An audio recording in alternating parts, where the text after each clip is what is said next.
माता दी, जय माँ शीतला।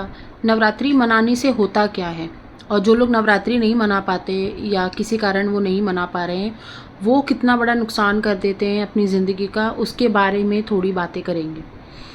सब जगह से वीडियो देख लिया, सब जगह की बातें सुन ली, सब लोगों का बात मान भी लिया, नवरात्रि मना भी ली, लेकिन अब पता कैसे चलेगा कि नवरात्रि मनाने से होता क्या है, क्या फ़ायदे हैं नवरात्रि मनाने से। नवरात्रि जब आप मनाते हो तो पहली चीज़ है आपकी घर की कुल देवी का प्रसन्न होना।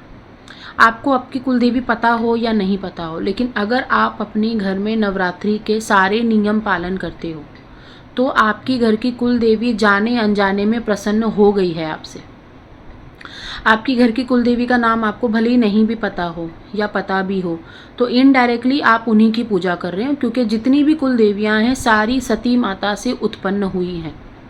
सारी की सारी देवियाँ सती माता से उत्पन्न हुई हैं।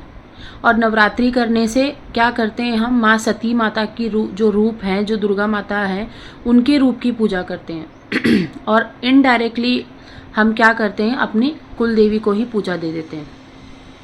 ठीक है, पहली चीज़। दूसरी चीज़, अगर आपके घर के पितृ नाराज़ हैं या आपके घर के पितृ देवता को आप कुछ देते नहीं हो, कुछ करते नहीं हो, या आपके घर के क्षेत्रपाल के देवता हैं या आपके स्थान देवता हैं, उनका आप कुछ भी नहीं करते हो, तो नवरात्रों में जब आप कुल देवी की पूजा करते हो तो उसमें बहुत सारी देवियाँ इंक्लूडेड हो जाती हैं, जैसे क्षेत्रपाल की देवी, खेड़ा देवी, स्थान देवी, आपके घर की कुल देवी, आपकी इष्ट देवी, ये सारी देवियाँ मिल जाती हैं जब आप नवरात्रि मना रहे होते हो। और अगर आपके घर में कलश स्थापित होता है 9 के 9 दिन, जौ बोए जाते हैं, तो जाने अनजाने में ही सही माँ का वहाँ पे आना निश्चित है। क्योंकि मैं हमेशा से कहती हूँ कि हर कोई नियम में, हर कोई कानून में फंसा हुआ है।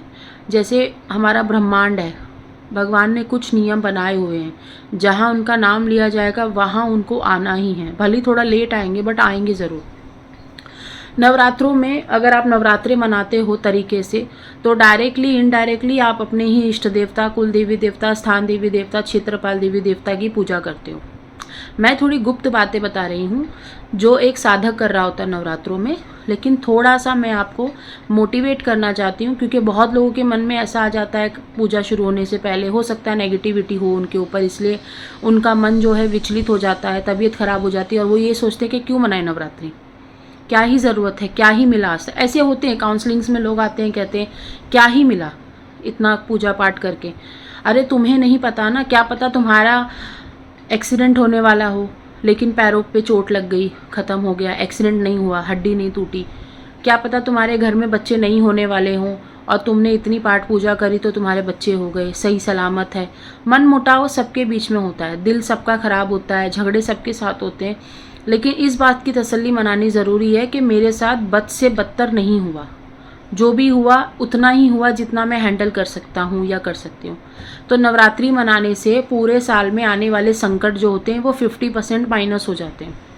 मैं ये नहीं बोलूँगी कि पूरे ही ख़त्म हो जाएंगे, क्योंकि मैं कह रही हूँ ना, हर कोई कर्म के अधीन है।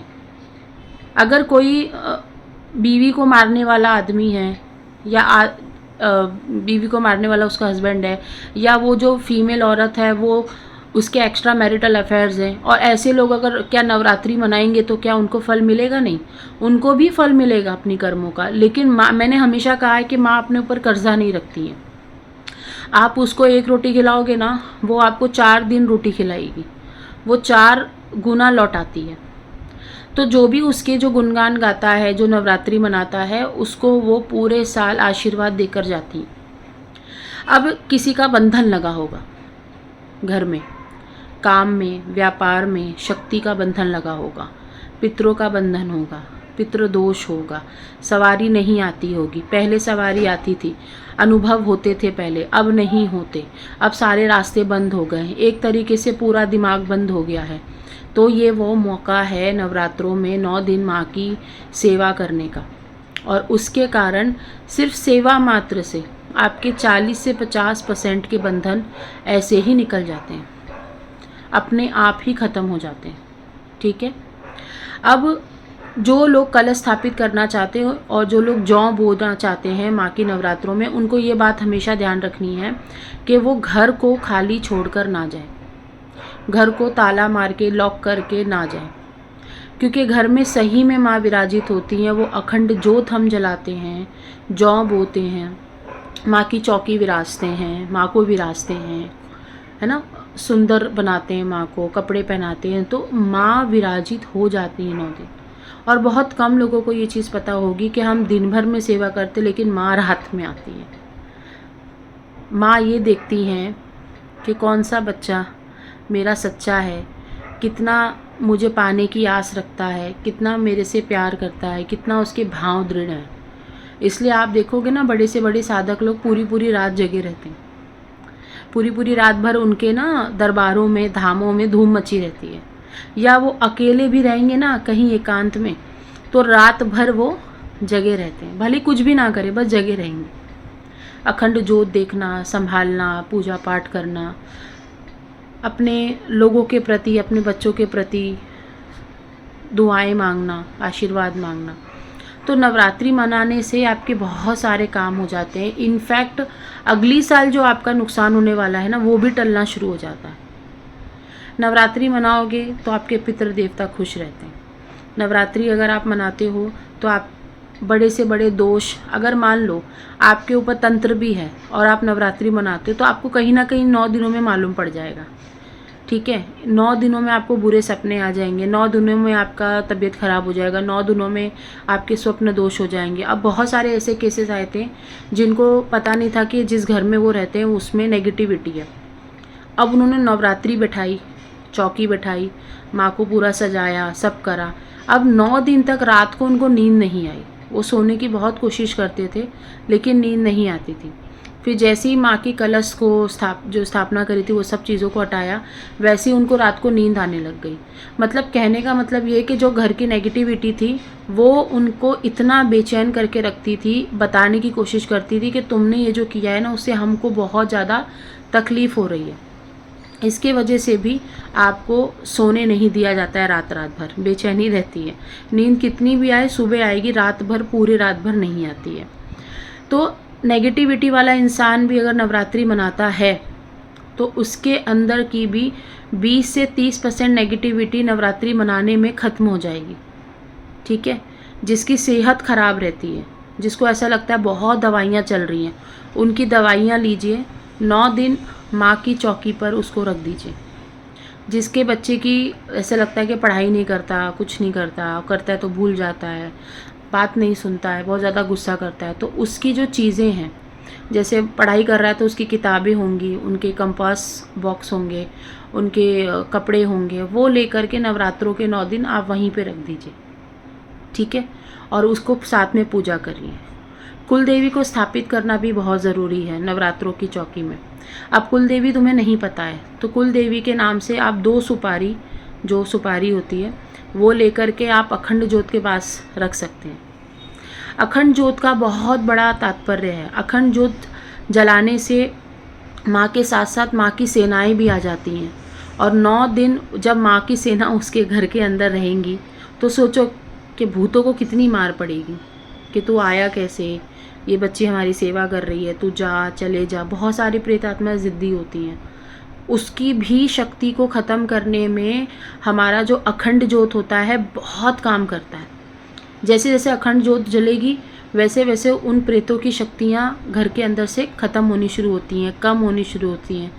हो सकता है उसका इफ़ेक्ट आपके ऊपर भी आए, आपकी भी तबीयत ख़राब हो जाए, क्योंकि दोनों शक्तियों में लड़ाइयाँ शुरू हो जाती हैं, पॉजिटिव और नेगेटिव दोनों लड़ने लगती हैं, और इसका इम्पैक्ट आपके ऊपर आता है। आपको चिड़चिड़ापन हो सकता है, आपको खाना नहीं जाएगा, रात को नींद नहीं आएगी, बॉडी में पेन रहेगा बहुत ज़्यादा, ऐसा लगेगा क्यों कर रही हूँ नवरात्रे, बंद करो, हटाओ इसको, नहीं करना है, कुछ नहीं मिला इसको करने से।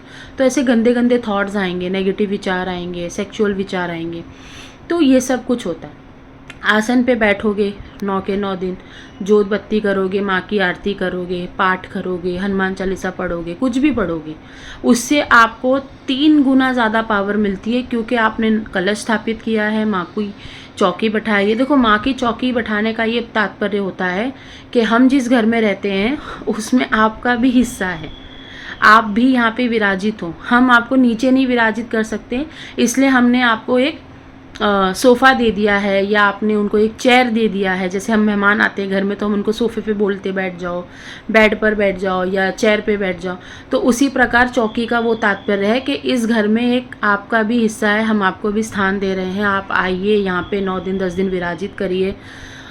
मुझे जो थोड़ी सी चीज़ खटकती है वो ये खटकती है कि 10 दिन के बाद उनको हटाना पड़ता है, वो मुझे पसंद नहीं है। बस थोड़ा सा यही खटकता है, बाकी कुछ नहीं। हालांकि चाहो तो रोज़ नवरात्रे हैं, लेकिन 9 के 9 दिन का असर कुछ अलग ही रहता है। तो कहने का मतलब ये है कि नवरात्रि मनानी चाहिए। नवरात्रि नहीं मनाओगे, बहुत सारे ऐसे केसेस आते हैं जिनके घर में कोई भी देवी देवता की पूजा पाठ नहीं होती है, नवरात्रि भी नहीं मनाई जाती है। उनके घर में एक ऐसा वारिस या एक ऐसा लड़का लड़की पैदा होते हैं जो सवारी के साथ पैदा होते हैं, और जब सवारी आती है उनको, वो सारी पोल पट्टी खोल देती कि तुमने मेरा कुछ नहीं करा तो मैं तुम्हारा क्यों करूँगी। मतलब माँ की सवारी सब कुछ बोल देती है कि तुमने यहाँ गलती करी है, ये भी करवाती हैं माँ। मैंने कहा ना, माँ हमेशा बुरे वक्त में आती ही आती हैं। वो बस सही वक्त का इंतज़ार करती हैं कि जब वो आए तो तुम्हें विश्वास हो, क्योंकि एक वही लास्ट चांस है, एक वही लास्ट तरीका है तुम पागल लोग को समझाने का। इसीलिए सवारी बनाई गई है और सवारी आती है। ढोंग ढकोसले वाली सवारी बात नहीं कर रही हूँ, सही में माँ की सवारियाँ आती हैं, बोलती हैं, बताती हैं कहाँ गलती कर रहे हो, सुधर जाओ, वार्निंग्स भी देती हैं। इसीलिए नवरात्रि मनाना बहुत ज़रूरी है। हर साल में 2 बार नवरात्रि आती हैं। गुप्त नवरात्रों की बात नहीं कर रही हूँ, जो नवरात्रे आती हैं चैत्र की और ये शारदीय नवरात्रे, इनको मनाना बहुत ज़रूरी है। पूरे परिवार पे आशीर्वाद देंगी, घर को एक रक्षा कवच में प्रोटेक्ट कर देंगी। पूजा पाठ बस कुछ टांग नहीं अड़ाना है, इतना करना है। बिना गुरु के उल्टी सीधी चीज़ें नहीं करनी है, उससे ही तुम अपनी नवरात्रि खराब कर लेते हो। अब इतने सारे लोग करेंगे जाप ध्यान नवरात्रों में, सबको मैंने कहा है जिन लोगों को आना है सब लोग आ सकते हो। पता नहीं आने वाला समय कैसा होगा, टाइम मिल पाएगा कि नहीं मिल पाएगा, पर ठीक है नवरात्रि मनाओ। जो नहीं आ सकते घर में मनाओ, हनुमान चालीसा, दुर्गा कवच, सिद्ध कुंजी का सूत्र, जो पढ़ सकते हो वो पढ़ो, जो आपको अच्छा लगता है वो आप करो। 9 दिन एंजॉय करो, खाओ पियो, माँ के सामने बैठे रहो, माँ के सामने सो, माँ से बातें करो, माँ सब सुनती है। चलो, जय माता दी।